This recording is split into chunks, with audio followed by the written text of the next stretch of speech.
Hi, I'm Brian Ades. Welcome back to PrimeTime. Today we're continuing our interview with the Executive Vice President of Sotheby's International Real Estate, Alan Long. When's a good time for people to start thinking about downsizing and getting a smaller home?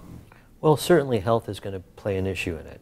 If they're in a 3 or 4-story home and there's suddenly just 1 or 2 people and climbing stairs is a problem, they might want to look into the concept of buying a 1-story home and maybe being somewhere where they only have 3 or 4 rooms to manage.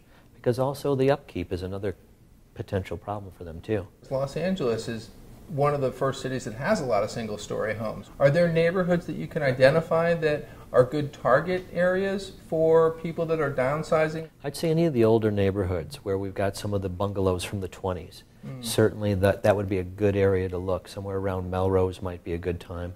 Also, any neighborhoods that were developed in the mid of the century, the 50s and the 60s, because there will have a lot of 1-story mid-century modern houses also. And walkable neighborhoods. And walkable neighborhoods, correct. What are some of the things they should be looking at before putting their property on the market? Well, first of all, they've got to determine where they're going. I think that's the number one aspect. I think one of the greatest problems for an older person is really not knowing where they're going. And that great uncertainty makes them very hesitant about putting their property on the market, and then they're not a very realistic seller either. So what you're really talking about is having a solid plan. Correct.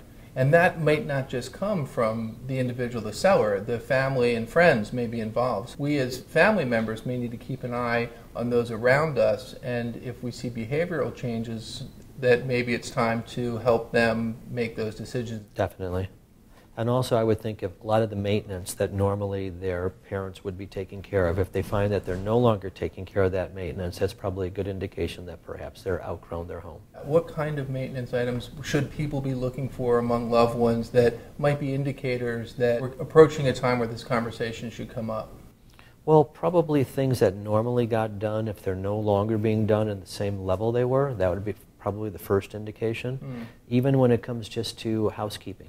If the housekeeping seems to be not quite as tight as it was, one could assume that perhaps they're not seeing what they were seeing before. We're not following our parents' footsteps. We're not retiring to Florida. We're not retiring to Arizona.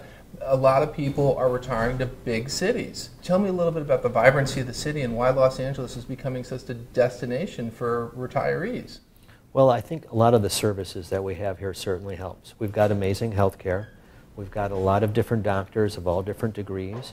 And we've got public transportation that'll take them to these places. And of course the cultural events and the restaurants. And California as a whole. And California as a whole, exactly. And a lot of their friends are still here. So I think that gives them also a certain sense of contentment knowing that they're surrounded by friends. And the weather, of course. Let's not forget the weather. No humidity helps quite a bit. All those things probably help, or help driving that conversation forward. Correct. I just want to say thank you very much for this afternoon and this interview, and it's been my pleasure. No, thank you for coming in. We appreciate it. Anytime.